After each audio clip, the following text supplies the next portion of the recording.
விறுவிறுப்பான அரசியல் நிகழ்வுகள் குறித்த ஆய்வுகள், நியாயங்களின் நிறம் மாறாத கூர்மையான விமர்சனங்கள், தீமைகளை சுட்டெரிக்கவும் நல்ல அரசியலை வளர்த்தெடுக்கவும் அறிவார்ந்த விவாதங்கள், இளைய தலைமுறையிடம் விழிப்புணர்வை ஊட்டும் விரிவான வரலாற்று விளக்கங்கள், கலை, இலக்கியம், ஆன்மீகம், பண்பாடுகளை படம் பிடித்து காட்டும் கருத்தோவியங்கள் வாரந்தோறும் உங்கள் தமிழருவி தர்பாரில் அணிவகுக்கும். தமிழருவி தர்பார் நேயர்கள் அனைவருக்கும் வணக்கம். இன்றைய தினம் கேளுங்கள் சொல்கிறேன் என்ற புதிய நிகழ்ச்சிக்காக உங்களை நாம் சந்திக்கிறோம். இந்த பகுதியில் ஐயா தமிழருவி மணியன் அவர்கள் நமது நேயர்கள் ரசிகர்கள் எழுப்புகின்ற அறிவுபூர்வமான ஆழமான சிந்தனையை தூண்டுகின்ற கலை, ஆன்மீகம், இலக்கியம் தொடர்பான கேள்விகளுக்கு பதில் தர ஒப்புதல் தந்திருக்கிறார்கள். அந்த அடிப்படையில் இன்று முதல் நிகழ்ச்சியை துவங்குகிறோம். முதலில் ஐயா அவர்களை வணங்கி மகிழ்வோம். ஐயா வணக்கங்க. ஐயா வணக்கம் குமரையா. ஐயா, இந்த புதிய பகுதிக்கு நீங்கள் ஒப்புதல் தந்தமைக்கு நெஞ்சார்ந்த நன்றி ஐயா. இன்று முதல் கேள்வியை துவங்குகிறேன். இந்த மத்திய அரசு, மாநில அரசு, தனியார் அமைப்புகள் தருகின்ற விருதுகள் தகுதியின் அடிப்படையில் தான் தரப்படுகிறதா? இதில் சந்தேகத்திற்கே இடம் கிடையாது. தகுதியை பார்த்தோ தரத்தை பார்த்தோ விருதுகள் வழங்கப்படுவது என்பது சென்ற காலத்தில் இருந்திருக்கலாம். அது இப்பொழுது பொய்யாய் கனவாய் பழங்கதையாய் போய்விட்டது. யாரை மாநில அரசுக்கு பிடிக்கிறதோ அவருக்கு ஒரு விருதை மாநில அரசு கொடுக்கும். யாருக்கெல்லாம் மத்திய அரசு கொடுக்கலாம் என்று நினைக்கிறதோ அவர்களுக்கெல்லாம் மத்திய அரசு கொடுக்கும்.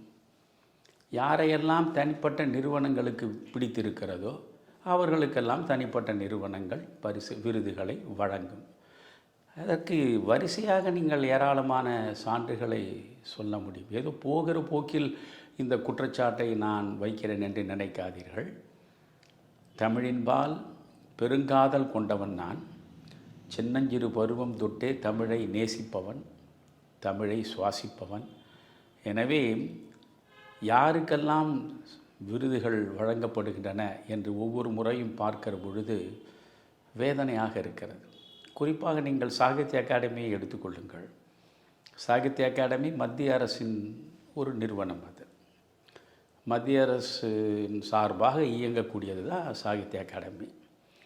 இந்தியாவில் உள்ள ஒவ்வொரு மொழியிலும் மிகச்சிறந்த அறிஞர்களை கௌரவிப்பதற்காக ஆண்டுதோறும் சாகித்ய அகாடமி விருதுகள் வழங்கப்படுகின்றன. 1955 தான் சாகித்ய அகாடமி தொடங்கப்பட்டது என்று நான் நினைக்கிறேன். முதலில் சாகித்ய அகாடமியுடைய விருதை பெற்றவர் பேராசிரியர் ராபி சேதுப்பிள்ளை. அவர் சொல்லின் செல்வர் என்ற அடைமொழிக்கு உரியவர்.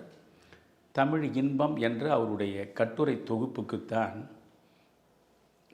சாகித்ய அகாடமி விருது கொடுத்தார்கள். அதற்கு பிறகு நீங்கள் வரிசையாக பார்த்தால் அந்த பட்டியலை முழுமையாக நீங்கள் படித்து பார்த்தால் புரியும் எந்த அடிப்படையில் இந்த சாகித்ய அகாடமி விருது வழங்கப்படுகிறது என்று. நீண்ட ஆய்வெல்லாம் தேவையில்லை. நான் ஒன்று சொல்கிறேன். பாரதிதாசனை உங்களுக்கு கவிஞராக தெரியுமா, இல்லை ஒரு நாடகாசிரியராக தெரியுமா? கவிஞராகத்தான் தெரியும். தமிழ் கூறும் நல்லுலகம் முழுவதும் பாரதிக்கு பின்னால் மிகச்சிறந்த கவிஞனாக போற்றப்படுகின்ற மனிதர் பாரதிதாசன் இல்லையா? அவருடைய முதல் கவிதை தொகுப்பை நீங்கள் இன்றைக்கு வாசித்தாலும் வியந்து போவீர்கள். அந்த கவிதை தொகுப்பில் இருக்கக்கூடிய கருப்பொருள்கள், அதில் இருக்கக்கூடிய மொழி ஆளுமை, அவருடைய கற்பனை வளம், சொல் ஆட்சி, சொல்லிக்கொண்டே போகலாம். அவர் கடைசி காலங்களில் நீர்த்து போய்விட்டார்.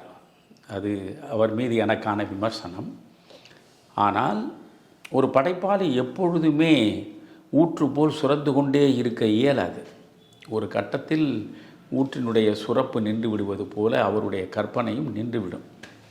இப்போ நீங்கள் ஜெயகாந்தனை எடுத்துக்கொண்டால் 25 ஆண்டுகளுக்கு முன்னாலேயே அவர் தன்னுடைய வாழ்க்கையில் பேனாவை மூடி வைத்து விட்டவர்.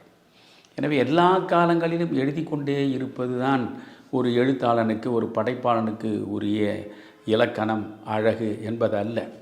ஆனால் பாரதிதாசனை பார்த்தால் நீங்கள் பாரதிதாசன் மீது வெறுப்பு கொண்டவர்கள் கூட, விமர்சனங்களை வைப்பவர்கள் கூட பாரதிதாசனுடைய முதல் கவிதை தொகுப்பில் ஈடுபடாமல் இருக்கவே முடியாது.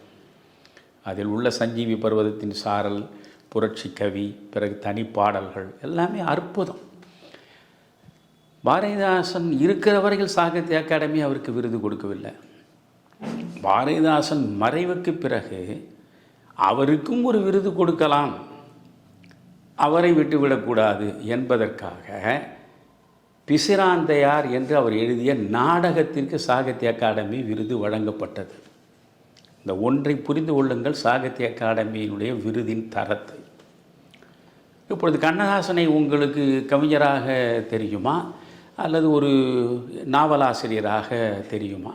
கவிஞர் கண்ணதாசன். கவிஞர் என்றாலே கண்ணதாசன் தான் இல்லையா? திரையுலகத்திலேயே மற்றவர்களையெல்லாம் பெயர் சொல்லுவார்கள், இவரை பெயரையே சொல்ல மாட்டார்கள். கவிஞர் வருகிறார், கவிஞர் போகிறார், கவிஞர் வருவார் என்றாலே அது கண்ணதாசன் ஒருவரை தான் குறிக்கும். அவர் 7 கவிதை தொகுதிகளை வழங்கி இருக்கிறார். அது அல்லாமல் நிறைய புத்தகங்களை அவர் உரைநடையில் வழங்கியிருக்கிறார். என்னை பொறுத்தவரையில் அவருடைய புஷ்பமாளிகாவை நான் விழுந்து விழுந்து வாசிப்பேன். அதில் உள்ள அந்த நடை, அது என்ன அழகு! அதை நீங்கள் ஒரு கலீல் ஜிப்ரானுடைய ப்ராஃபட்டை படிப்பது போல, ஆஸ்கார் ஒயில்டை படிப்பது போல ஒரு பேரின்பத்தை அடையலாம். தமிழ் எவ்வளவு இனிமையானது, எவ்வளவு சுகமானது!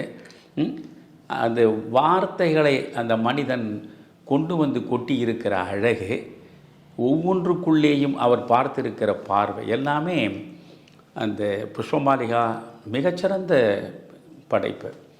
ஆனால் கண்ணதாசனுக்கு கவிஞர் என்கிற முறையில் அவருக்கு விருது வழங்கவில்லை சாகித்ய அகாடமி.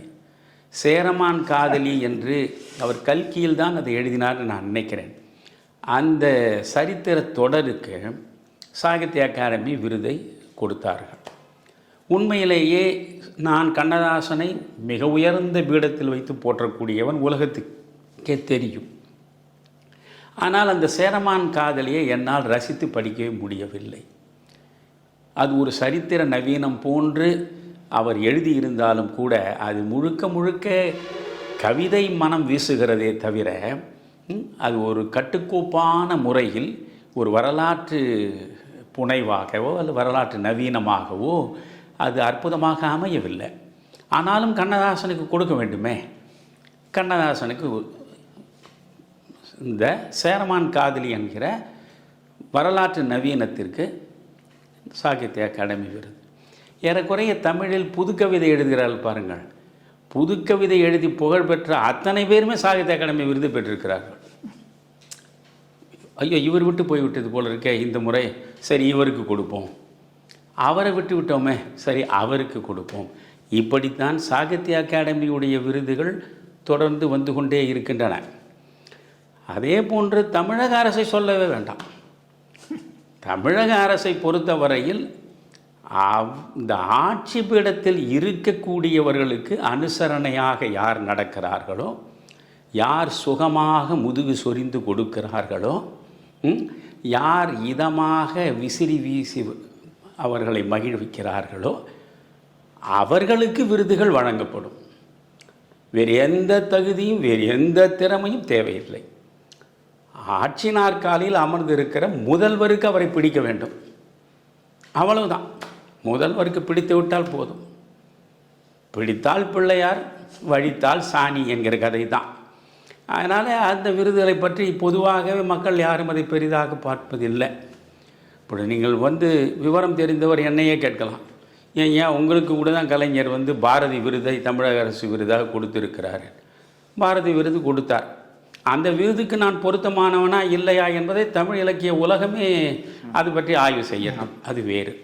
ஆனாலும் கூட அந்த நேரத்தில் நான் திட்ட கமிஷன் உறுப்பினராக இருந்தேன், அவருக்கு பக்கத்தில் நான் இருந்தேன். அதனால் அவருடைய கனிந்த பார்வை என் மீது விழுந்தது. அதனுடைய விளைவாக எனக்கும் ஒரு விருது வழங்கப்பட்டது, பாரதி விருது. நீங்கள் மறைந்துவிட்ட பேராசிரியர் தே ஞானசுந்தரம் மிகவும் நான் மதித்து போற்றுகின்ற ஒரு அற்புதமான மனிதர். வைணவ இலக்கியங்களில் ஆழங்காற்பட்டவர், பச்சையப்பன் கல்லூரியில் தமிழ்துறை தலைவராக இருந்தவர், அற்புதமான மனிதர்.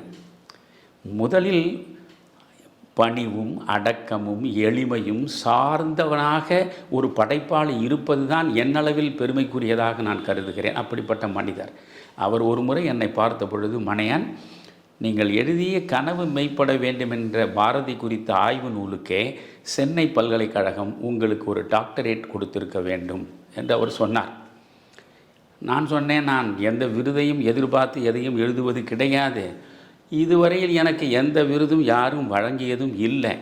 பாரதிக்கு என்ன விருதாக கொடுத்தார்கள்? ஆட்சியை தொடர்ந்து எதிர்க்கக்கூடியவனாக பாரதி இருக்கிற பொழுது பாரதிக்கு விருது கிடைக்குமா? 1967 தொடங்கி இன்று வரையில் யார் ஆண்டு கொண்டிருக்கிறார்களோ அவர்களை எதிர்ப்பதே என் வேலை என்று இருந்த, நன்றாக கவனிக்கணும், இருக்கிற என்று சொல்லவில்லை, நான் இப்பொழுது ரொம்ப வேறு மாதிரி ஆயிட்டேன். அதனால் இருந்த தமிழருவி மணியன் விருதுகளை பற்றியெல்லாம் கவலைப்பட்டதே கிடையாது. இந்த விருதுகள் எனக்கு முக்கியமானதும் இல்லை, புரிகிறதா? அதனால் இந்த விருதுகள் கொடுக்கப்படுகின்றன. பாரதி பெரிய விருதுகளை வாழ்நாளில் ஒரு முறையும் அவன் பெற்றதில்லை. சரி, இப்பொழுது எவ்வளோ பேர் பெற்றிருக்கிற விருதுகள் தான் உங்களுக்கு சொன்னேன். சாகித்ய அகாடமியில் தரக்கூடிய விருதுகள் பார்த்திங்கன்னா இப்போது ஒன்றும் இல்லை, நீங்கள் மத்திய அரசு விருதுகளே பாருங்களேன். பத்மஸ்ரீ, பத்மபூஷன், பத்மவிபூஷன், பிறகு பாரத ரத்னா எல்லாம் கொடுக்குறாரு இல்லையா? நீங்கள் பத்மபூஷன் எப்படி கிடைக்கிறது? பத்ம விபூஷன் எப்படி கிடைக்கிறது? பத்மஸ்ரீ எப்படி கிடைக்கிறது? உள்ளே நீங்கள் புகுந்து பார்த்தால் ரொம்ப வியந்து போவீர்கள். நான் மிக முக்கியமான ஒரு மனிதர், இந்த விருதுகள் எப்படி மத்திய அரசில் வழங்கப்படுகின்றன என்று அவர் சொன்னதை கேட்டு அதிர்ந்து போனேன். இப்போ நானே யோசிக்கிறேன், இப்பொழுது நீங்கள் MS விஸ்வநாதனை நான் இசை தேவனாக நினைக்கிறேன். கலைமகளின் வடிவம் ஆணாக இருந்தது MS விஸ்வநாதன். விஸ்வநாதனுக்கு இணை சொல்ல இன்று வரையில் இந்த தமிழ் திரைப்பட உலகத்தில் ஒரு இசை விற்பனன் பிறக்கவில்லை. இளையராஜா அற்புதமான கலைஞர், அதில் நான் மாற்று கருத்து கிடையாது. ஆனால் அவரே போற்றி மதிக்கக்கூடிய இடத்தில் இருந்தவர் விஸ்வநாதன். இளையராஜாவுக்கு பத்மஸ்ரீ கிடைத்தது, பத்மபூஷன் கூட கிடைத்தது இல்லையா? ஆனால் MS விஸ்வநாதனுக்கு ஒரு பத்மஸ்ரீ கூட கொடுக்கவில்லையே கடைசி வரையில். விவேக் நல்ல நகைச்சுவை கலைஞர். நீங்கள் வடிவேலு வெறும் உடல் மொழியை வைத்துக்கொண்டு அவர் இந்த சின்னஞ்சிறு பிள்ளைகளுக்கு சிரிப்பு காட்டுவது போல காட்டிவிட்டு போனவர். ஆனால் விவேக்கினுடைய ஒவ்வொரு நகைச்சுவையிலும் சமூகம் சார்ந்த ஒரு நல்ல செய்தி இருக்கும், சிந்தனைக்கு உரிய ஒரு கருத்து இருக்கும். நல்ல நகைச்சுவை நடிகர் தான். சரி, ஆனால் நாகேஷுடைய நடிப்பாற்றலுக்கு பக்கத்திலே விவேக்கை கொண்டு வந்து நிறுத்த முடியுமா? விவேக்கால் ஒரு திருவிளையாடல் தருமியாக நடிக்க முடியுமா? யோசித்து பாருங்கள். விவேக்கால் சவாலே சமாளி படம் ஒன்று வந்தது. அந்த படத்தில் சின்ன பண்ணையாக வருவார். அந்த வேடத்தை நடித்து விவேக்கால் காட்ட முடியுமா? கிட்டே நிற்க முடியாது. ஆற்றல் மிக்க அருங்கலைஞன் நாகேஷுக்கு ஒரு பத்மஸ்ரீ பட்டம் கூட கொடுக்கவில்லையே. விவேக்கு பத்மஸ்ரீ பட்டம் கிடைத்தது. இவையெல்லாம் நான் சான்றுக்கு சொல்வது. சில பேர் பத்மஸ்ரீ பட்டத்தை விலைக்கு வாங்கி இருக்கிறார்கள் என்பது நான் கேள்விப்பட்டிருக்கிறேன். அதிர்ச்சியாக இருக்கும். ஆக விருதுகள் மனிதனை எந்த வகையிலும் மகத்தானவனாக மாற்றுவதும் இல்லை, அவனுடைய பெருமையை உயர்த்துவதும் இல்லை. ஏதோ நானும் விருதுகளை பெற்றேன் என்று தன்னளவில் தான் மகிழ்ந்து கொண்டாடி கொள்ளலாமே தவிர, இந்த விருதுகள் மூலம் கிடைக்கிற பணம் அவர்களுக்கு உதவியாக இருக்கலாம், அது வேறு. ஆனால் விருதுகள் தனிப்பட்ட முறையில் அவனவனுடைய தகுதியை பார்த்து, தரத்தை பார்த்து, அவன் ஆளுமையை பார்த்து, அவன் படைப்பு ஆற்றலை பார்த்து, அவனுடைய சேவையை பார்த்து, அவனுடைய சமூகம் சார்ந்த அர்ப்பணிப்பை பார்த்து, இப்படி ஒவ்வொன்றாக பார்த்து பார்த்து பார்த்து வழங்கப்படுகிறதா என்றால் சத்தியமாக இல்லை. இப்பொழுது சமீபத்திய உதாரணம் நம்முடைய வைரமுத்து.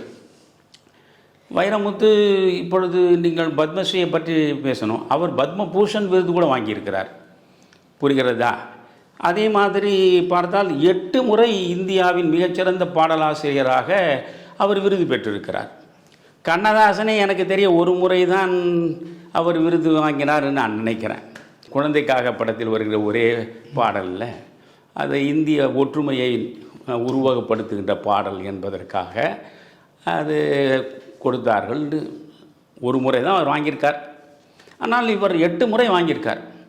அப்படி என்றால் கண்ணதாசனை விட மிகப்பெரிய பேராற்றல் பெற்றவரா வைரமுத்து? திரைப்பட உலகத்தில் இந்த பாடல் துறையில் கண்ணதாசனை விட அரும்பெரும் சாதனைகளை செய்தவரா என்று அந்த ஆய்வுக்கு நான் தமிழர்களிடமே விட்டு விடுகிறேன். நீங்கள் கண்ணதாசனுடைய ஒரு பாடலை பற்றி நாம் பேசிக்கொண்டிருக்கிறோம் தமிழர் தர்பாரில். அதில் எந்த அளவுக்கு இந்த மனித சமூகத்திற்கு பயன்படக்கூடிய செய்திகள் எல்லாம் இருக்கின்றன என்பதையெல்லாம் நான் விளக்கமாக சொல்லி கொண்டிருக்கிறேன். ஆனால் இவர் முழுக்க முழுக்க ஆவணி தாவணி சாமரம் பூமரம் என்று வசீகரமான வார்த்தைகளை போடுவதில் வல்லவர் வைரமுத்து. என்னை பொறுத்தவரை சொல்லுங்கள், கண்ணதாசனுடைய பாடல்களை எடுத்துக்கொண்டால் அவர் ஒரு 5000 பாடல்களை பாடியிருக்கிறார், எழுதியிருக்கிறார். இந்த 5000 பாடல்களில் எவ்வளவு குறைத்து பார்த்தாலும் 500 பாடல்கள் உலகத்தரம் வாய்ந்தவை. ஆனால் வைரமுத்து சொல்கிறார், நான் 8000 பாடல்கள் எழுதியிருக்கிறேன் என்று. 8000 பாடல்களில் நான் என்னை பொறுத்தவரை என்னுடைய தராசில் வைத்து பார்த்தால் அதிகபட்சம் ஒரு 50 பாடல்களுக்கு மேல் உருப்படியாக சமூகம் சார்ந்த சீரிய சிந்தனைகளை உள்ளடக்கியதாக என்னால் சொல்ல முடியாது. ஒரு 50 பாடல்களை தேடி எடுத்து சொல்லலாம். மற்றபடி அவருடைய பாடல்கள் பெருவெற்றி பெற்றன, அதை நாம் மறுக்க முடியாது. காரணம் இளையராஜாவினுடைய இசை. இன்றைய இளைய உலகத்தினுடைய ரசனை எதுவோ அந்த ரசனையை தன் பக்கம் ஈர்க்கிறார் போல் இளையராஜா அமைத்த மெட்டு, அவர் கொடுத்த அந்த பின்னணி இசை, அந்த இசைக்கு இவர் வழங்கிய வார்த்தைகள், இவை சேர்ந்து வெற்றியை தந்தன. அந்த இரட்டையர்கள் ஒரு கட்டத்தில் இசை உலகை ஆண்டார்கள், அதை நாம் மறுக்க முடியாது. ஆனால் அதில் முக்கியமாக நீங்கள் பார்க்க வேண்டியது இளையராஜா வைரமுத்துவினுடைய இணைப்பில் வந்த பாடல்களில் 90 விழுக்காடு காதல் பாடல்கள் தான். கண்ணதாசனுடைய பாடல்களில் ஒரு தனி மனிதனுடைய வாழ்வில் உள்ள பல்வேறு அம்சங்களையும் நீங்கள் காணலாம். ஒரு சமூகத்தில் இருக்கக்கூடிய பல்வேறு விதமான பிரச்சனைகள், சிக்கல்கள் எல்லாவற்றையுமே கண்ணதாசன் சினிமா பாடல்களில் கொடுத்திருப்பார்.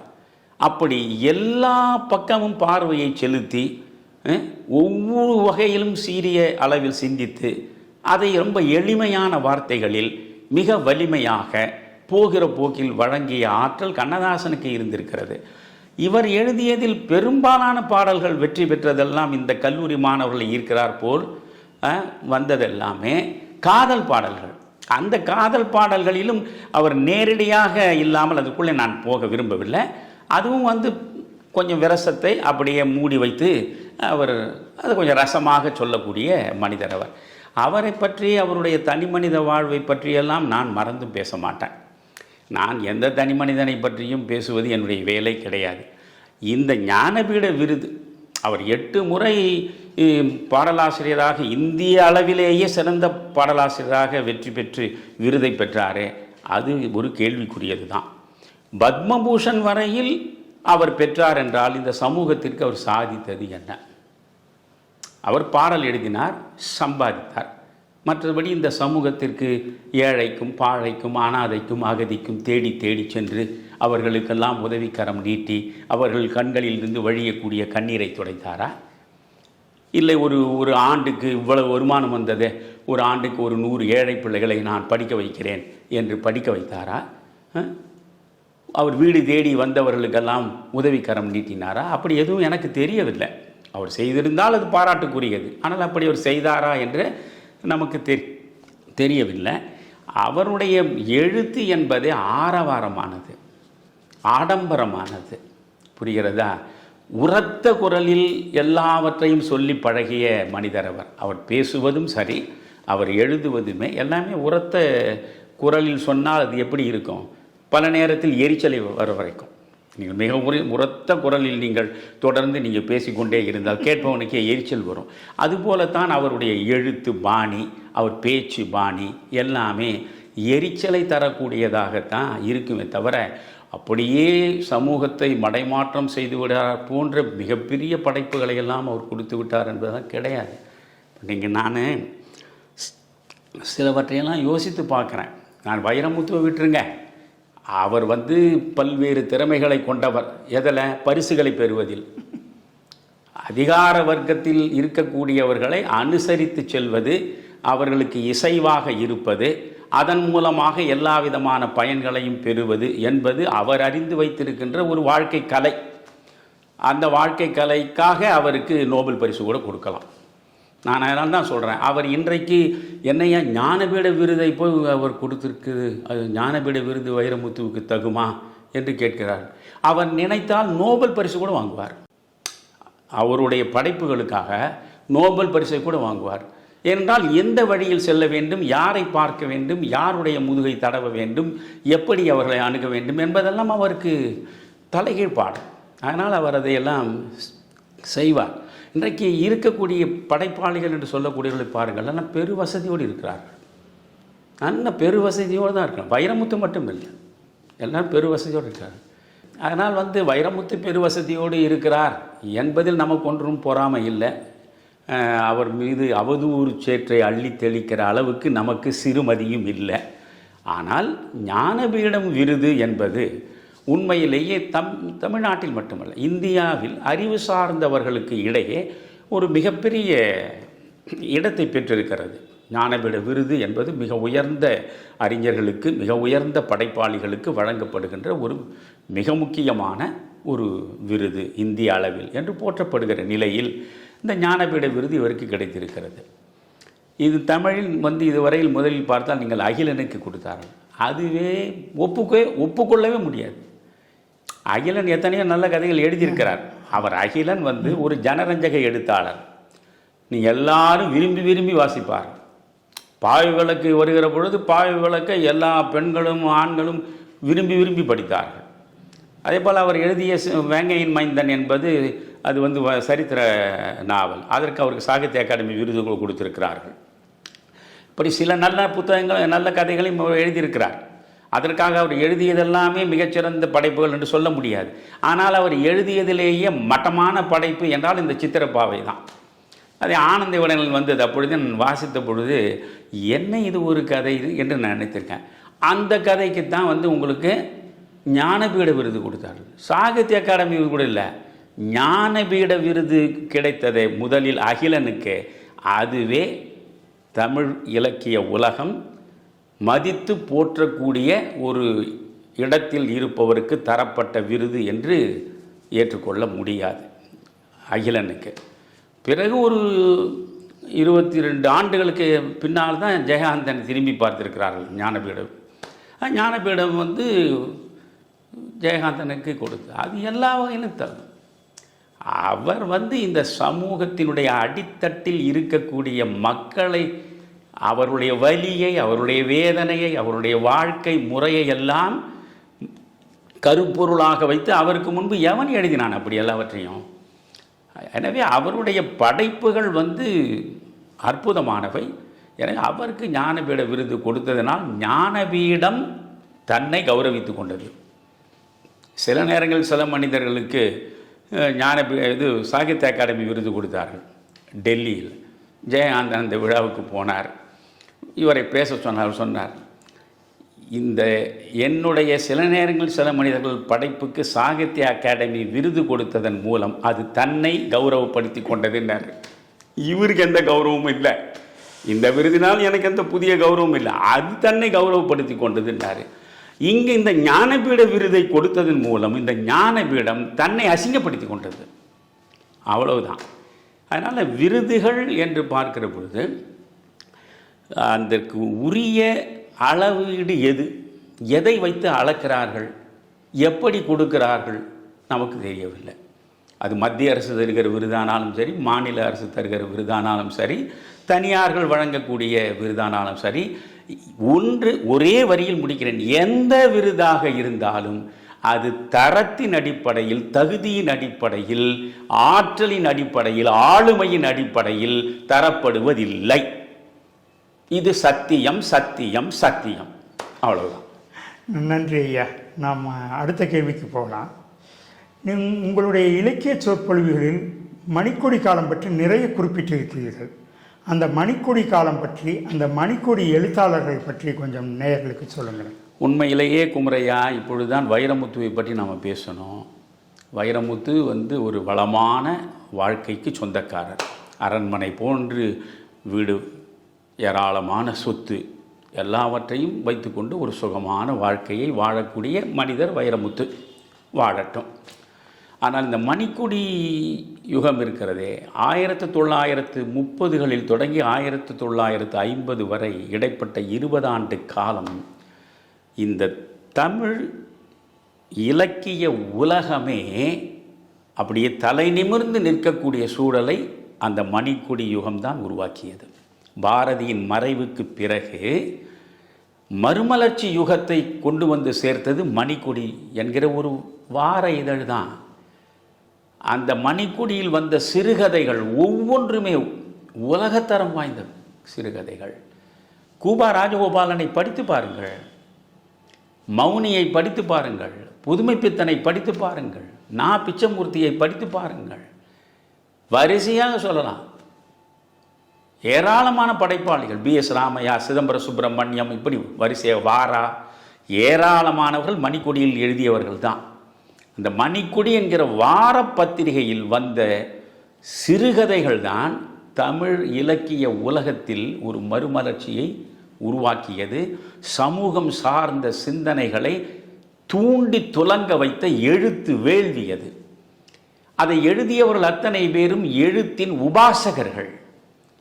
எழுத்தை பிழைப்பாக கருதியவர்கள் இல்லை. வணிகத்திற்காக எழுதிய மனிதர்கள் யாருமே கிடையாது. நீங்கள் கூபா ராஜகோபாலுடைய படைப்புகளை நீங்கள் படித்திருந்தால் தான் எனக்கு உங்களிடம் அவரை பற்றி பெருமையாக சொல்ல முடியும். இல்லை என்றால் நீங்கள் தாஜ்மஹாலையே பார்த்ததில்லை என்றால் தாஜ்மஹால் இப்படி அப்படி என்று நான் என்ன சொன்னாலும் உங்களுக்கு புரிய போவதில்லை. இன்றைய இளைஞர்கள் படித்து பார்க்க வேண்டும் என்கிறேன். கூபாரா, அந்த 3 எழுத்தில் கூபா ராஜகோபாலன். நீங்கள் சில சிறுகதைகளை வெளியிட்டிருக்கிறீர்கள். அவர் சொல்லியிருக்காங்க, கும்பகோணத்தில் சார்ந்தவர் மிகச்சிறந்த படைப்பாளர் அந்த தஞ்சை மாவட்டத்திலிருந்து தான் வந்திருக்கான். கூபா ராஜகோபாலன் கும்பகோணத்தை சார்ந்தவர் ஆச்சுங்களா. அவர் பிராமண வகுப்பில் பிறந்தவர். ஒரு சின்னஞ்சிறு வீடு, அந்த வீடு தவிர வேறு எந்த சொத்தும் கிடையாது. அதாவது அவருடைய வாழ்க்கையை விரிவாக நீங்கள் அவர் மீது எல்லையற்ற அன்பு கொண்டு என்று சொல்ல மாட்டேன், பக்தி பூர்வமாக அவரை நேசித்த கரிச்சான் குஞ்சு தி ஜானகிராமன், பின்னால் மிகப்பெரிய படைப்பாளியாக வந்த மனிதர் தி ஜானகிராமன். இவர்கள் 2 பேரும் அவருடைய சீடர்கள். கூபாராவின் எழுத்தினால் ஈர்க்கப்பட்டவர்கள். கூபாராவுக்கு சேவை செய்வதையே தங்கள் வாழ்கால பெருமையாக கருதியவர்கள். அந்த கூபாரா மெலிந்த தேகம் உடையவர், ரொம்ப மெலிந்த தேகம் உடையவர். அவர் எந்த அளவுக்கு வறுமையில் வாடினார் என்றால், அவருக்கு இரவு உணவுக்கு 3/4 அணா, வெற்றிலை பாக்கு போடுவதற்கு 1/2 அணா, இது அவருக்கு கிடைக்கல. 3/4 அணா இரவு உணவுக்கும் 1/2 அணா வெற்றிலை பாக்குக்கும் இல்லாமல் வறுமையில் வாடி தவித்த மனிதன் அவர். அந்த மனிதனுக்கு முடிந்த வரையில் தி ஜானகிராமன் ஓரளவு நடுத்தர குடும்பத்தில் இருந்ததனால் சின்ன சின்ன உதவிகளை செய்திருக்கிறார். நீங்கள் கரிச்சான் குஞ்சு கூபாராவை பற்றி முழுமையாக ஒரு புத்தகம் எழுதியிருக்கிறார். அந்த புத்தகத்தை படித்தால் உங்களால் கண்ணீர் விடாமல் இருக்க முடியாது. எப்பேற்பட்ட படைப்பாளி! கூபாராவினுடைய சிறுகதைகளை நீங்கள் படிக்க வேண்டும். ஒரு பெண்ணின் ஆழ் மனதில் இருக்கக்கூடிய அக உணர்வுகளை, வாழ்வின் சிக்கல்களை அந்த மனிதனைப் போல இன்று வரை யாரும் எழுதவில்லை. இந்த நிமிடம் வரையில் சொல்கிறேன், அந்த மனிதனைப் போல் யாருமே எழுதலை. ஒரு கனகாம்பரம் என்கிற ஒரு சாதாரண சிறுகதையை நீங்கள் படித்து பார்த்தால், கனகாம்பரம் பூ அதை வைத்து எழுதியிருக்கிற கதையை நீங்கள் படித்து பாருங்க. விடியுமா என்கிற ஒரு கதையை படித்து பாருங்க. ஏராளமான கதையை நம்ம சொல்லலாம். நம்ம இது போன்றவருடைய கதைகளை கூட பிறகு நான் மகாபாரத கதைகளுக்கு பிறகு சொல்லும் பொழுது இதிலெல்லாம் நல்ல நல்ல கதைகளை சொல்ல வேண்டும் என்று நினைக்கிறேன். எனக்கு நிறைய ஆர்வம் இருக்கிறது, கேட்பவர்கள் இருக்க வேண்டும், அதுதான் முக்கியம். ஏனென்றால் என்னுடைய ஆயுள் போய்கொண்டே இருக்கிறது, வாழ்நாளின் எண்ணிக்கை குறைந்து கொண்டே வருகிறது, மயானம் நோக்கி என் வாழ்வு மெல்ல மெல்ல நெருங்கி கொண்டிருக்கிறது. அதற்குள் எல்லாவற்றையும் சொல்லிவிட வேண்டும். நாம் வாசித்தவற்றை, நாம் யோசித்தவற்றை எல்லாம் சொல்லிவிட்டு போய்விட வேண்டும் என்கிற ஒரு நினைப்பும் முனைப்பும் தான் என்னை ஈடுபடுத்துகிறது. தமிழ் கூறும் நல்லுலகிற்கு நீங்கள் நிறைய சொல்ல வேண்டும். சரி, நான் எல்லாம் 58 வருஷம் சொல்லி எல்லாம் பார்த்துட்டேன். இப்போ இந்த கூபாராவை பற்றி பேசும் பொழுது முக்காலனா 2 இட்லி வாங்குவதற்கும் அரையனாவுக்கு ஒரு வெற்றை பாக்கு வாங்குவதற்கும் முடியாமல் வாழ்ந்த மனிதன். இங்கிருந்து கும்பகோணத்திலிருந்து துறையூரில் போய் கிராம ஊழியன் என்ற பத்திரிகைக்கு துணை ஆசிரியராக திருலோக சீதாராமுக்கு கீழே இருந்து பணியாற்றியவர் அவர். அவரை பற்றி முழு வரலாறின் அதை பற்றி பேசினாலே இன்றைய இலக்கிய உலகம் நிச்சயமாக அறியாத இலக்கிய உலகம் அறிந்து கொள்ள வேண்டும் என்று நான் நினைக்கிறேன். அது கரிச்சான் குஞ்சு அவருடைய சீடர் எழுதியது கூபாரா. அந்த நூலை வானதி பதிப்பகம் தான் வெளியிட்டிருக்குன்னு நினைக்கிறேன். படித்து பார்க்க கண்ணீர் விடுவீங்க. கடைசியில் வறுமைனா வறுமையின் உச்சம். ஆனால் எழுத்து அந்த மாதிரி. பாரதி மகாகவி இல்லை என்று கல்கியிலிருந்து ஒரு படை புறப்பட்ட பொழுது, பிறகு அதே கல்கி தான் பாரதியார் கட்டைபுரத்து பெரிய விழா கொண்டாடினார். ஆனால் தொடக்க காலத்தில் இவரெல்லாம் அவரை ஏற்றுக்கொள்ளவில்லை. அந்த நேரத்தில் பாரதி மகாகவி என்கிற பட்டத்திற்கு எப்படி தகுதியானவன் என்று அவர் எழுதிய கட்டுரையை நீங்கள் வாசித்து பார்க்க வேண்டும். அவர் புது கவிதைகளில் முயன்று பார்த்திருக்கிறார். பாரதியாருக்கு பிறகு புது கவிதைகளில் முயன்று பார்த்த முக்கியமான முதல் மனிதர்கள் நம்முடைய கூபா ராஜகோபாலன், நா பிச்சமூர்த்தி எல்லாம். அவர் கூபாரா ஏறக்குறைய 71 சிறுகதைகள் எழுதியிருக்கிறார், ஒரு நாவல் எழுதியிருக்காரு, 8 நாடகங்கள் எழுதியிருக்காரு, 21 கவிதைகள் எழுதியிருக்காரு. இவ்வளவு இந்த தமிழ் இலக்கிய உலகத்திற்கு கொடுத்திருக்கிறாரு. ஆனால் அவருக்கு முக்காலனா கொடுத்து இட்லி சாப்பிட்றதுக்கு இந்த தமிழ் உலகத்தில் அவருக்கு வசதி வாய்க்கலை. அவர் கடைசி நேரத்தில் அரசு மருத்துவமனையில் போய் படுத்துடுறார். அவர் கண் வேற போயிடுது. அவர் முதல்ல ஒரு அரசு ஊழியராக இருக்கார், தாசில்தார் அலுவலகத்தில். கண் பார்வை பழுதடைந்ததால் வேலையிலிருந்து நீக்கிடுறாங்க. அதற்கு பிறகு அவர் கொஞ்சம் கொஞ்சமாக உடல் நலிவுற்றார். இந்த அரசு மருத்துவமனையில் அவர் படுத்து நிற்கார். இவர் உயிர் காப்பாற்ற வேண்டும், இன்னும் கொஞ்ச நாள் வாழணுன்னா இந்த 2 காலையும் வெட்டி எடுத்துடணும்னு சொல்கிறாங்க டாக்டர். அதை கரிச்சான் குஞ்சு எழுதியிருக்கிற இடம் படிச்சிங்கன்னா என் இதயம் பூரா ரணமாயிடுச்சு. அப்போது இந்த மாதிரி சொல்கிறாங்க டாக்டர், 2 காலையும் வெட்டி எடுத்தால் தான் இன்னும் கொஞ்ச நாள் வாழலான்னு. அதுக்கு ஒரு நேரத்தில் அவர் சொல்கிறாரு, let me have a peaceful death. அவ்வளோதான் சொல்கிறார். Let me have a peaceful death. இந்த மாதிரி காலை வெட்டுறதுலாம் வேணாப்பா, அமைதியாக நான் போய் சேர்றேன். கும்பகோணத்துக்காரன் நான் இந்த காவிரி ஆற்றுல போய் ஒரு கோவலை தண்ணீர் கொஞ்சம் பிடிச்சின்னு வாங்க, இறுதியாக அந்த தண்ணீரை குடிச்சிட்டு நான் போய் சேர்றேன். அதே மாதிரி நான் தண்ணீரை ஓடி போய் கொண்டு வந்து வாயில் ஊற்றுறாங்க, கண்ணை மூடிடுறாரு. அந்த கூபாராவனுடைய படைப்புகளுக்கு பக்கம் நிற்குமா? பக்கம் நிற்குமான்னு வைரமுத்து குமுதத்தில் சிறுகதைகள்னு எழுதினார்.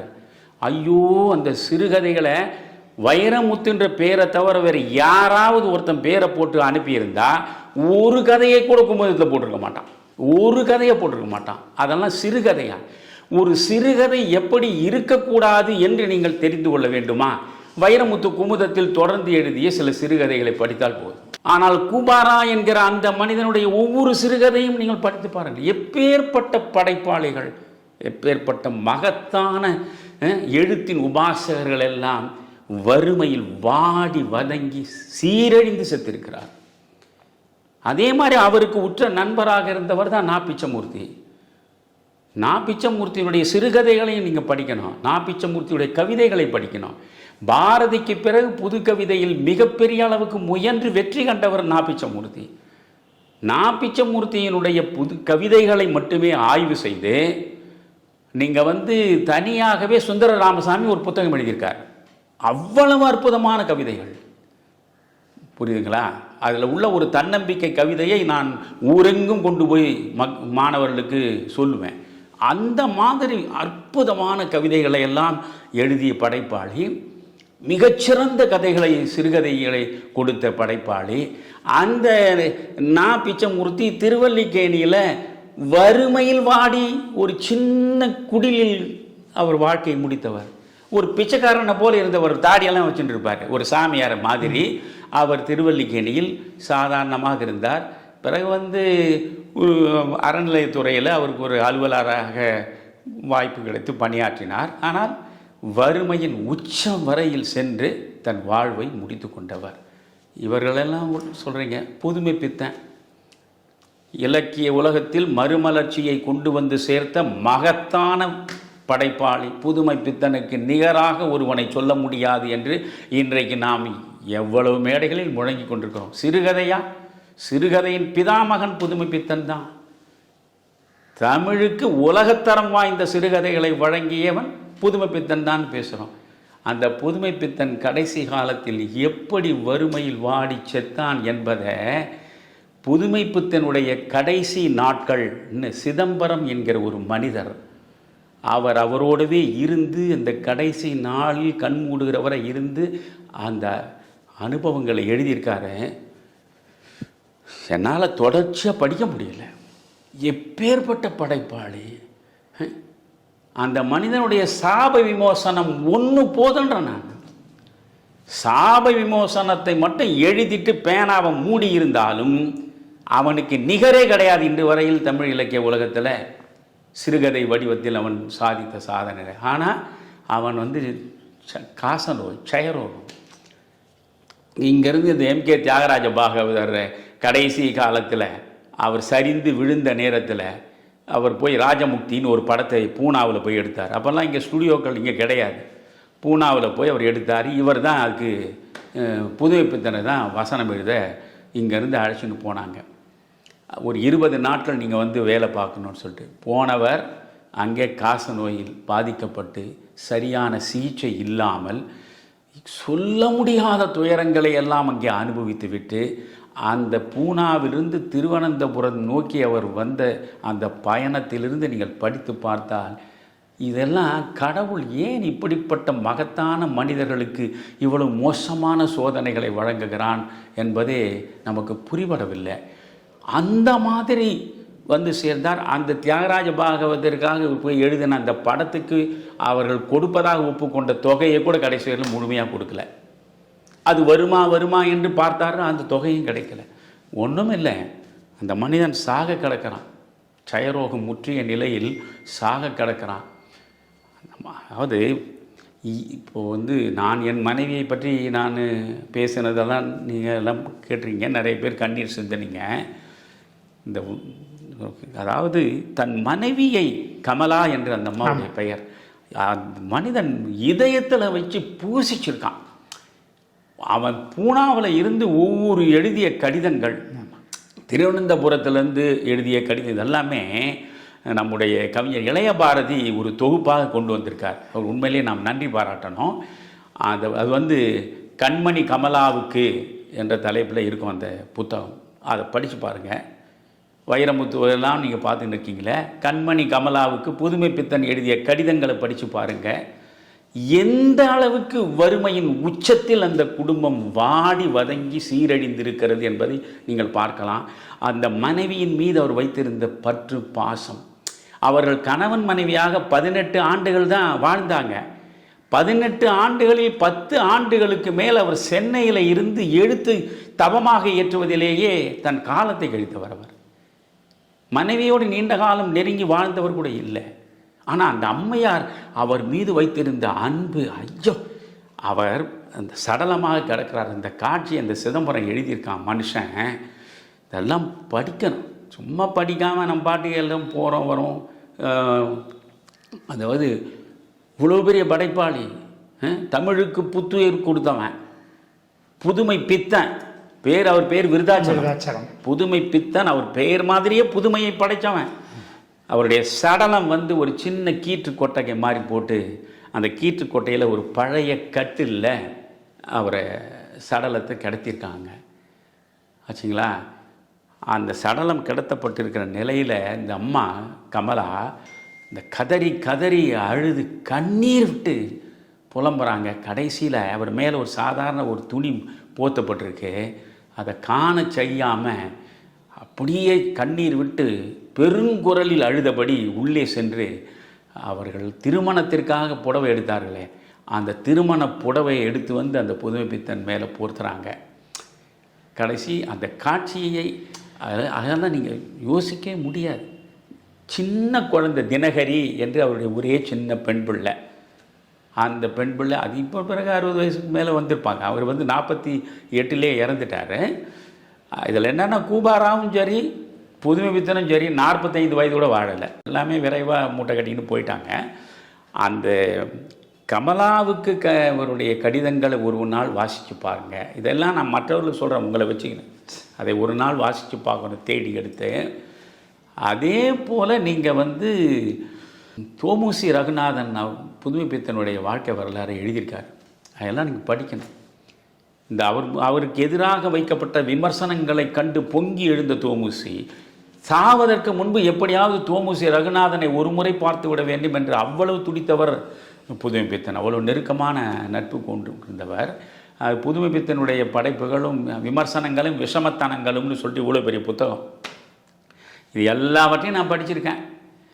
இப்போது இந்த புதுமைப்பித்தன் எப்படி மறைந்தார்னு யோசிங்க. அந்த அம்மா புதுமைப்பித்தனுடைய மனைவி கமலா பதிவு பண்ணியிருக்காங்க, எழுத்தை தொழிலாக வைத்துக்கொண்டு வறுமையின் உச்சத்தில் 1000 சிரமங்களை கண்டு உயிரிழந்தவர்கள் கூபா ராஜகோபாலனும் புதுமைப்பித்தனும்னு எழுதுகிறாங்க அந்த அம்மா.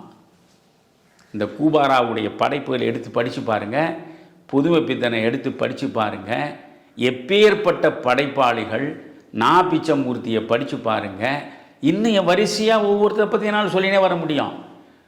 இவ்வளவு மாபெரும் படைப்பாளிகள் எல்லாமே வறுமை பள்ளத்தில் விழுந்து சாவை நோக்கி சென்றிருக்கிறார்கள்.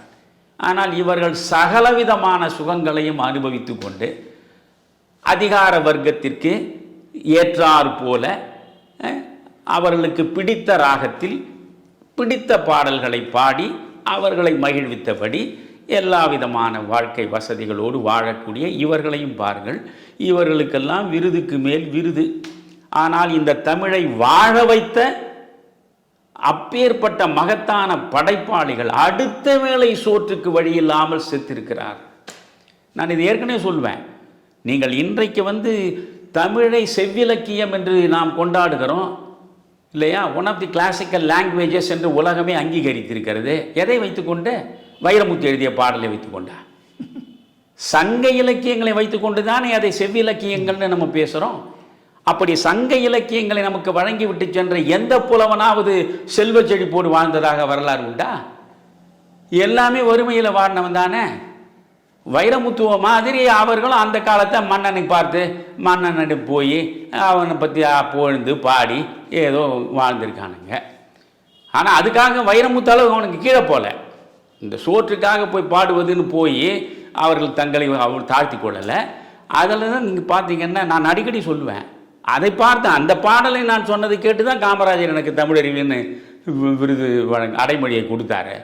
நாராய் நாராய் செங்கால் நாராய் நீயும் நின் மனையும் தென் திசை குமரி ஆடி வடதிசைக்கு ஏகுவீராயின் எம்மூர் சத்திமுற்ற வாவியுள் தங்கி நனை சுவர் கனை குரல் பல்லி பாடு பார்த்திருக்கும் எம் மனைவியை கண்டு கையது கொண்டு மெய்யது பொத்தி காலது கொண்டு மேலது தழீகி பேழையுள் கிடக்கும் பாம்பென உயிர்க்கும் ஏழையாளனை கண்டனம் எனுமே அப்படின்னு சத்திமுற்ற புலவன் நாரைய தூது விடுறான்.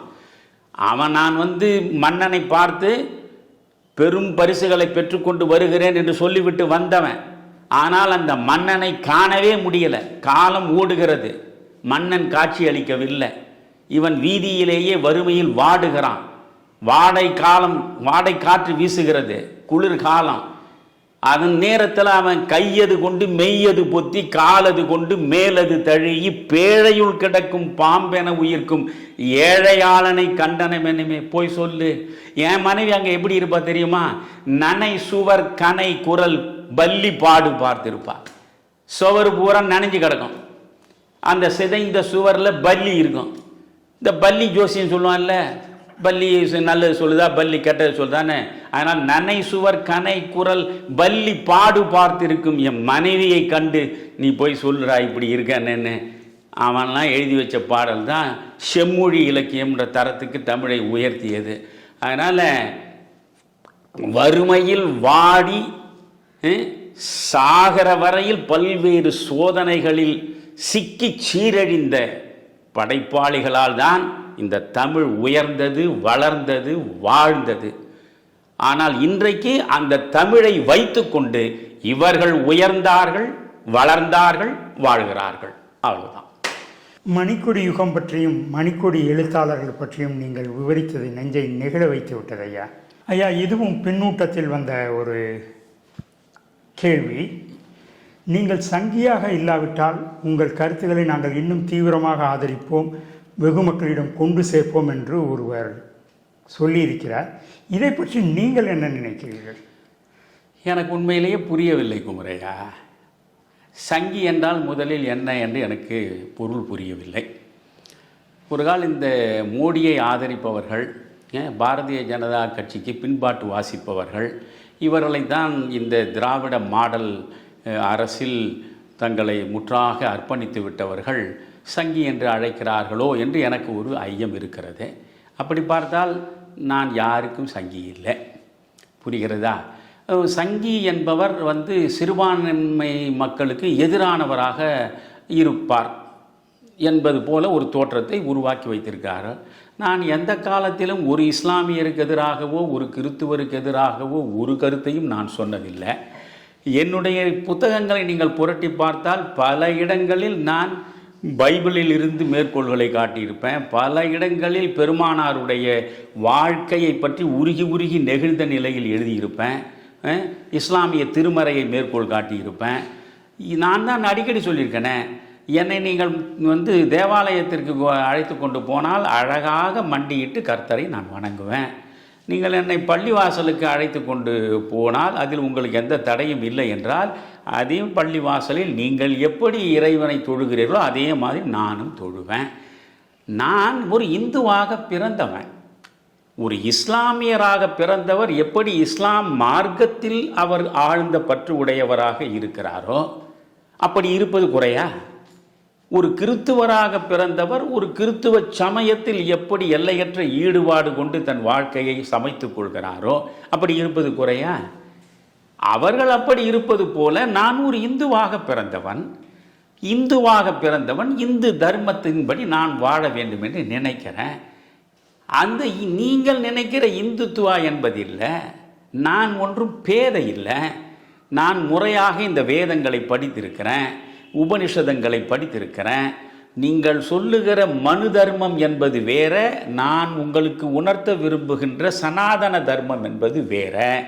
உச்ச நீதிமன்றமே தீர்ப்பு வழங்கி இருக்கிறது. Sanatana Dharma it is a way of life என்று சொல்கிறது. புரிகிறதா? It is not at all related to any religion, it is a way of life என்று உச்ச நீதிமன்றமே தீர்ப்பு வழங்கி இருக்கிறது. எனவே நான் படிக்கக்கூடிய உபநிஷதம் எனக்கு என்ன சொல்லி கொடுக்கிறது? எல்லா உயிர்களிலும் தன்னை காண்பதும் எல்லா உயிர்களையும் தன்னுள் காண்பதும் எதுவோ அதுதான் ஆன்மீகம். ஆக எல்லா உயிர்களின் மீதும் எந்த விதமான பேதமும் இல்லாமல் அன்பு செலுத்தி ஆரத்தழுவி அரவணைத்துக் கொள்ளுகிற உள்ளம் உடையவனாக இருப்பவன் தான் உண்மையான இந்துவாக இருக்க முடியும். நீங்கள் பாரதியையே இவர்கள் சங்கி என்று பேசுவார்கள். பாரதி ஒரு கட்டுரையில் மிக தெளிவாக எழுதினார். ஒரு இந்து என்பவன் யார்? அவசியம் படிக்க வேண்டிய கட்டுரை அது. இந்து என்பவன் யார்? சர்வஜன ஐக்கியம், சர்வஜன சமத்துவம், இந்த இரண்டையும் கொண்டவன் எவனோ அவன்தான் இந்து. சர்வஜன ஐக்கியம் அப்படி என்றால் எல்லா மக்களுக்கும் இடையே ஒற்றுமை. புரியுதா? சர்வஜன சமத்துவம், எல்லா மக்களுக்கும் இடையே சமத்துவம். அனைவரும் ஒன்றுபட்டிருப்பது, அனைவரும் சமமாக வாழ்வது என்று நினைத்து அந்த வாழ்வை மேற்கொள்பவன் எவனோ அவன்தான் உண்மையான இந்து. அந்த உண்மையான இந்துவாக நான் இருக்க விரும்புகிறேன்.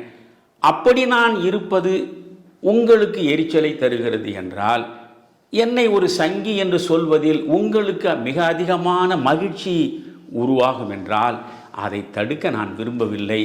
1000 முறை சொல்லுங்கள், உறக்க சொல்லுங்கள், ஓங்கி சொல்லுங்கள், அதன் மூலம் மகிழ்ச்சியை பெறுங்கள். அதை பற்றி எனக்கு கவலை இல்லை. ஐயா, நீங்கள் வேதங்களையும் உபனிஷதங்களையும் பற்றி சொன்னீர்கள். அந்த வேதங்களையும் உபனிஷதங்களையும் சில கடுமையாக எதிர்க்கிறார்களே, எதனால் ஐயா? அதாவது எல்லாரையும் ஒரே மாதிரியாக நாம் எடை போட முடியாது.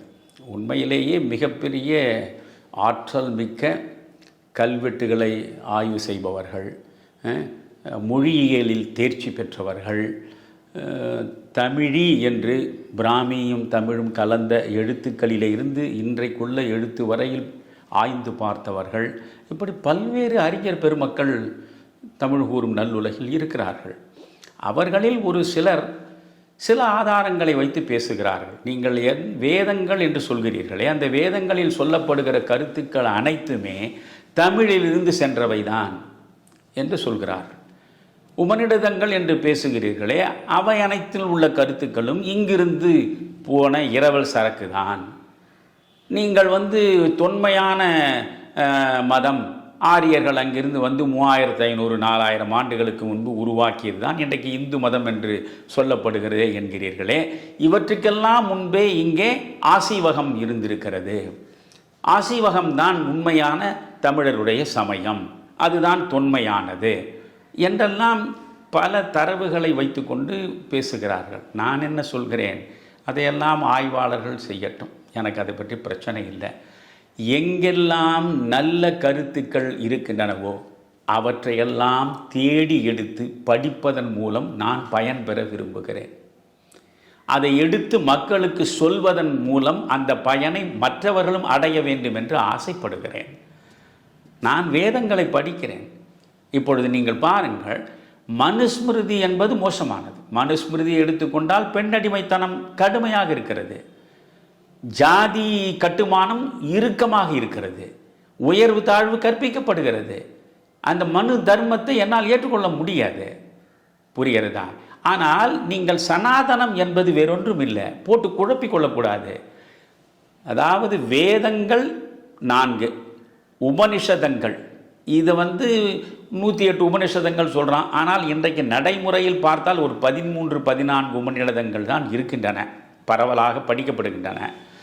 இந்த உபனிஷதங்களையும் இந்த வேதங்களையும் மட்டும்தான் நீங்கள் எடுத்துக்கொள்ள வேண்டும். அவை சொல்வதுதான் சனாதன தர்மம். ஸ்ருதி ஸ்மிருதி என்று 2 வார்த்தை இருக்குது.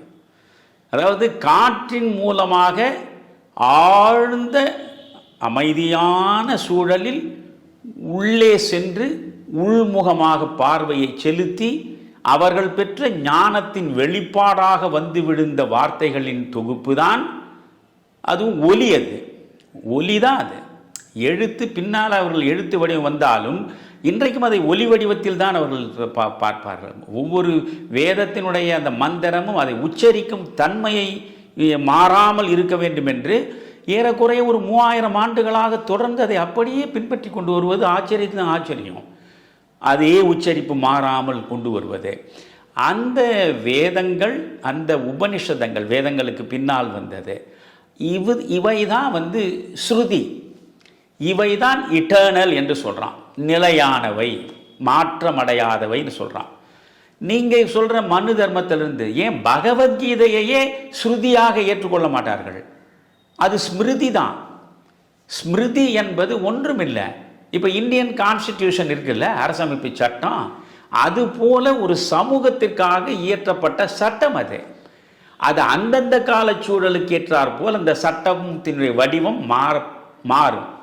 இப்போ நாமே 100 வாட்டிக்கு மேலே அமெண்ட்மெண்ட் போட்டு இல்லையா, அரசியலமைப்பு சட்டத்தை திருத்தம் கொண்டு வந்தில்ல, அதுபோல் இந்த மனு தர்மம் இருந்ததிலிருந்து மற்ற தர்மங்கள் வரைக்கும் அந்தந்த காலச்சூழலுக்கு ஏற்றார் போல மாற்றம் வரக்கூடியவை. ஆனால் அவை மோசமானவை, அவை உயர்வு தாழ்வு கற்பிப்பவை, புரிகிறதா? அவை ஜாதி அடிப்படையில் ஒரு இறுக்கமான கட்டமைப்பை உருவாக்க முயன்றவை. அவற்றை என்னால் ஒருபோதும் அங்கீகரிக்க முடியாது. எனவே நான் சொல்வது, நீங்கள் 100 ஆண்டு காலமாக இந்த தமிழிடம் பேசி கொண்டிருப்பது இந்த மனு தர்மத்தை வைத்து கொண்டு தான் பேசுகிறீர்களே தவிர உங்களுக்கு சனாதன தர்மம் எது, மனு தர்மம் எது என்கிற அடிப்படையே புரியவில்லை என்கிறேன். சனாதன தர்மத்தை ஏன் உச்சநீதிமன்றம் இது ஒரு வாழ்வியல் முறைன்னு சொல்கிறான்? ஏனென்றால் அதில் பேதம் கிடையாது. நீங்கள் வேதங்களை படிங்க, உபனிஷதங்களை படிங்க, பெண்ணடிமைத்தனத்தை நீங்கள் பார்க்க முடியாது. பால்ய விவாகம் என்று சொல்லப்படுவதை நீங்கள் அங்கே பார்க்க முடியாது. எவையெல்லாம் மிக மோசமாக இந்த மனு தர்மத்தில் சொல்லப்பட்டிருக்கிறது அவை ஒன்றையும் நீங்கள் பார்க்க முடியாது. பெண்கள் அவ்வளவு அறிவுபூர்வமாக இருந்திருக்கிறார்கள். பிரம்மவாதினி என்றே அவர்கள் அழைக்கப்பட்டிருக்கிறார்கள். யாக்ஞவல்கி என்கிற ஒரு மிகப்பெரிய பேரறிஞனுக்கு எதிராக ஜனகனுடைய அரண்மனையில் கார்கி என்கிற பெண் எழுந்து கேள்வி கணை தொடுக்கிறாள், அறிவு போர் நடத்துகிறாள். அந்த அளவுக்கு அன்றைய காலச்சூழல் இருந்திருக்கிறது. ஒரு விதவையாகிவிட்டால் அவள் மறுமணம் செய்து கொள்ளக்கூடாது, அவள் காலம் முழுவதும் கண்ணீர் விட்டு விதவையாகவே கைம்பெண் கோலம் கொண்டு இருக்க வேண்டும் என்று வேதத்தில் நீங்கள் பார்க்க முடியாது, உபநிஷத்தில் பார்க்க முடியாது. ஏகம் சத் விப்ரா பகுதா வதந்தி, உண்மை ஒன்றுதான், அது பலவிதமாக பார்க்கப்படுகிறது என்று சொல்வதுதான் ரிக்வேதம். அதனால் நீங்கள் பல கடவுள்களை வைத்துக்கொண்டு அது பேதப்படுத்தவும் இல்லை, மக்களை பிரித்தாளவும் இல்லை, உயர்வு தாழ்வை கற்பிக்கவும் இல்லை, பெண் அடிமைத்தனத்தை போற்றவும் இல்லை. இப்படி பல சிறப்புகள் வேதங்களில் இருக்கின்றன, உபநிடதங்களில் இருக்கின்றன. வேண்டுமானால் ஒவ்வொன்றாக நான் தமிழறிவி தர்பாரில் நான் விளக்குவதற்கு பின்னால் முயற்சி எடுக்கிறேன். இவர்கள் பேசுவது அனைத்தும் மனு தர்மம். இந்த மனு தர்மத்தை நீங்கள் எதிர்க்கிறீர்கள் என்று சொல்கிறீர்கள், உங்களை விட கடுமையாக நான் எதிர்க்கிறேன், அது வேற. ஆனால் உங்களுக்கு மனு தர்மத்தில் இருப்பதை சொல்லி சனாதன தர்மத்தை நீங்கள் கொச்சைப்படுத்துகிறீர்கள். காரணம், அது குறித்த உண்மையான விழிப்புணர்வு, அது குறித்த பேரறிவு உங்களுக்கு இல்லை என்பதுதான் இங்கே இருக்கக்கூடிய என்ன சொல்வது, அது இவருடைய போதாமை, அவ்வளவுதான். அதுக்கு மேல் நான் வார்த்தையை சொல்ல விரும்பலை. நிகழ்ச்சி நிறைவாக ஒரு கேள்விக்கு வருகிறோம் ஐயா. பின்னூட்டத்தில் ஒரு வாசகி தங்களை நேரில் சந்திக்க வேண்டும் என்று கேட்டிருக்கிறார். இதுபோல பல சந்தர்ப்பங்களில் பல நேயர்கள் நமக்கு அந்த வேண்டுகோளை வைத்திருக்கிறார்கள். இதை நாம் எப்படி செயல்படுத்தலாம் ஐயா? அதாவது குமரையா, என்னுடைய வீடு அடையா கதவு என்பதே அவன் வீடுன்னு கண்ணதாசன் கண்ணனுடைய வீடை பற்றி எழுதுகிற மாதிரி தான். என்னுடைய வீடு யார் வேண்டுமானால் வரலாம். நான் மிகவும் சாதாரணமானவன், ரொம்ப எளிமையானவன். யார் வேண்டுமானாலும் எளிதில் என்னோடு தொடர்பு கொள்ளலாம். என்னுடைய அலைபேசி இதுவை நான் எப்பொழுதும் நான் தான் வச்சுருப்பேன். யார் வேண்டுமானாலும் என்னோட பேசலாம். என் வீட்டுக்கு யாரும் வரலாம். என்ன, நான் வருகிற பொழுது வீட்டில் இல்லாமல் போனால் நீங்கள் ஏமாற்றத்தோடு திரும்ப வேண்டியிருக்கும். அதனால் முறையாக முதலில் ஒரு நேரம் குறித்து கொண்டு வந்தால் உங்களை அன்போடு வரவேற்பதற்கு நான் தயாராக இருக்கிறேன். என்ன ஒரு பிரச்சனைன்னா, என் மனைவி இருந்தால் வரக்கூடியவர்கள் யாராக இருந்தாலும் வரவேற்று அன்பாக உபசரித்து தேநீர் கொடுத்து உங்களை மகிழ்ச்சிப்படுத்துவாள். இப்பொழுது என்னால் இது செய்ய முடியாது. நான் ஒற்றை மனிதனாக வீட்டில் உட்கார்ந்து விதானத்தை பார்த்தபடி விழிகளை உயர்த்திய நிலையில் இருப்போவேன். அதனால் வாருங்கள், தண்ணீர் கொடுக்குறேன், பேசுங்கள். எப்பொழுது வேண்டுமானாலும் யாரை வேண்டுமானாலும் நான் சந்திப்பதற்கு தயாராக இருக்கிறேன். நீங்கள் என்ன பண்ணணும், இதற்கு உங்களுடைய தொலைபேசி எண்ணை நீங்கள் தொடர்பு எண்ணாக கொடுங்க. அந்த தொலைபேசி எண்ணில் அப்போது பின்னோட்டத்தில் போடுங்க. அந்த எண்ணில் அவர்கள் தொடர்பு கொண்டால் என்னிடம் நீங்கள் சொல்லுங்கள். எப்பொழுது வசதிப்படுமோ எப்பொழுதுன்னா பார்க்கலாம். சரிங்க ஐயா, மிக்க நன்றி ஐயா. அடுத்த நிகழ்ச்சியில் மீண்டும் சந்திப்போம். வணக்கம் ஐயா. தமிழருவி தர்பார் நேயர்களை அடுத்த நிகழ்ச்சியில் மீண்டும் சந்திப்போம். நன்றி, வணக்கம்.